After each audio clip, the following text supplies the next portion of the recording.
Die evangelie volgens Johannes, hoofstuk 2. Op die 3de dag was daar 'n bruilofsfees by Kana in Galilea, en Jesus se moeder was daar. Ook Jesus en sy disippels is na die bruilofsfees genooi. Toe die wyn opraak, sê Jesus se moeder vir hom, "Hulle het nie meer wyn nie." Maar Jesus sê vir haar, "Vrou, waarom pla u my? My uur het nog nie aangebreek nie." Sy moeder sê vir die dienaars, "Doen wat hy ook al vir julle sê." Daar het ooreenkomstig die reinigingsgebruike van die Jode 6 klipkanne gestaan, wat elk tussen 2 en 3 metretes kon hou. Jesus sê toe vir hulle, "Maak die kanne vol water," en hulle het dit tot bo toe vol gemaak. Daarop sê hy vir hulle, "Skep nou daarvan uit en neem dit vir die hoofkelner." Hulle het dit toegeneem.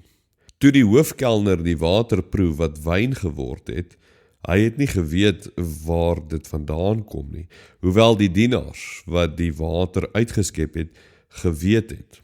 Roep hy die bruidegom en sê vir hom, "'n mens sit eers die goeie wyn voor, en eers wanneer hulle begin dronk word, die van swakker gehalte. Maar jy het die goeie wyn tot nou teruggehou." Dit het Jesus by Kana in Galilea gedoen, die begin van sy tekens. Hy het sy heerlikheid geopenbaar en sy disippels het in hom geglo. Hierna het hy, sy moeder, sy broers en sy disippels na Kapernaum afgegaan, maar nie baie lank daar gebly nie. Die Pasga van die Jode was op hande, en Jesus het opgegaan na Jerusalem. Op die tempelterrein het hy verkopers van beeste, skape en duwe aangetref, en ook die geldwisselaars wat daar sit. Daarop het hy 'n sweep van toue gemaak en almal van die tempelterrein weggejaag, ook die skape en die beeste en die munte van die geldwisselaars het hy uitgegooi en die tafels omgekeer. Vir die wat duwe verkoop het, het hy gesê, "Vat hierdie goed hier weg. Hou op om die huis van my Vader 'n huis te maak waar handel gedryf word." Sy disippels het onthou dat daar geskryf staan, "Die hartsog vir u huis sal my verteer." Die Jode vra hom toe, "Met watter teken kan jy vir ons bewys dat jy hierdie dinge doen?"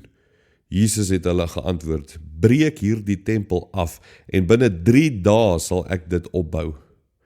Daarop het die Jode gesê, 46 jaar gelede is daar aan hierdie tempel begin bou, en jy sal dit binne 3 dae opbou. Maar hy het van die tempel van sy liggaam gepraat. Toe hy later uit die dood opgewek is, het sy disippels onthou dat hy dit gesê het. En hulle het die skrif en die woord wat Jesus gespreek het, geglo. Toe Jesus tydens die Pasga in Jerusalem was, het talle die tekens gesien wat hy doen en in sy naam geglo. Maar Jesus het hom nie op hulle verlaat nie, omdat hy alle mense ken. Hy het nie nodig gehad dat iemand van die mens getuig nie, want hy het self geweet wat daar in die mens is.